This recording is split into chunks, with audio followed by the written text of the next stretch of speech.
Acting Deputy President. Where there is a market failure in government intervention and investment is supporting and encouraging private sector investment rather than discouraging it. And on that, I turn to the Emissions Reduction Fund, would this crowd out or crowd in investment? Would it encourage investment, or is it simply doling out grants? Almost every investment by the corporation has included co-finances that encompass many of Australia's major financial commercial entities. Would these entities, the big banks, investment funds, etc., be interested in supporting a government grants program? Indeed, would they have even been asked? The supposed party of the market appears to be doing its best to exclude the market from this vital area of investment and policy into the future. It is clear that demand for the CEFC for the market remains high. The question is, why abolish it? Is it about risk?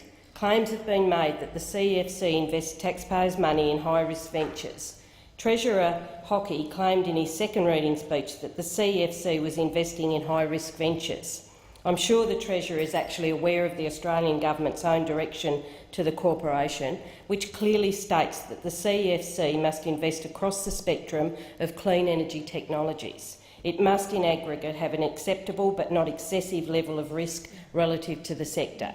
They're not allowed to venture into the high-risk arena, so they have it. Its portfolio is mostly in relatively low-risk loan-based transactions, and none of low-carbon Australia's loans are in default after 3 years in operation. In addition, to protect taxpayers into the future, the CEFC has rigorous procedures in place. The CEFC knows finance and they know risk. Further, not all projects make it to financing, with numerous checks by staff and the board ensuring only the best investments are made. It's a sophisticated institution, and it's embarrassing that the current Treasurer, Mr Hockey, hasn't bothered to move beyond the rhetoric. Soon after the election, in seeking to beat his chest and show that he could be an anti-environment Minister for the Environment, Mr Hunt said that the CEFC was a giant green hedge fund and demanded that the institution stop issuing finance.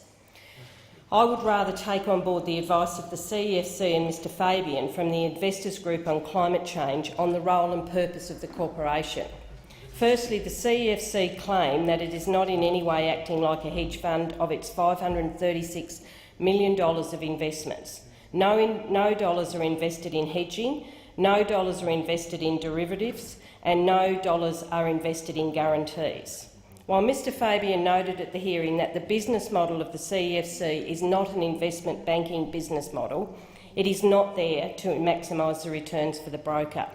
It's this distinction that a finance corporation can exist to seek to grow a market rather than simply grow profits that appears to be the real issue for those opposite.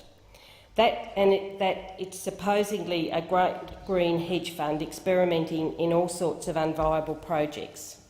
A further slight on the CEFC purported by those opposite is that it is undercutting the market by providing concessional loans. This is despite it being established that there is insufficient private sector appetite for engaging in the types of finance provided by the CEFC, and the basic fact that many private sector providers also offer discount rates.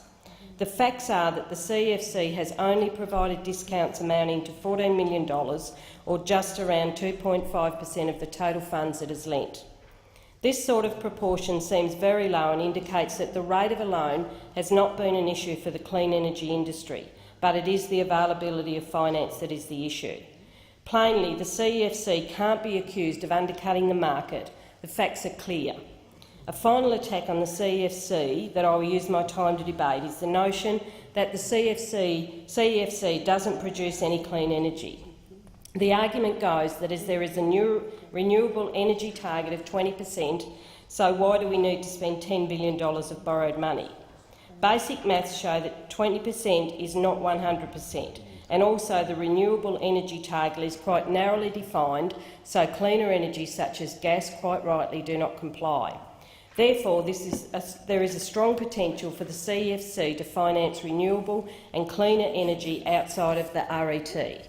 The CEFC provided 2 examples of clean energy investments which are not RET supported for the inquiry. Interestingly, both investments seek to lower energy costs for rural and regional areas.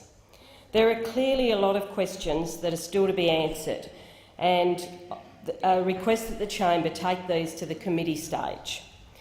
In conclusion, the CEFC is allowing Australia to get chief investment officers of renewable and clean energy projects and bank officials around the table talking about the deals that they can do.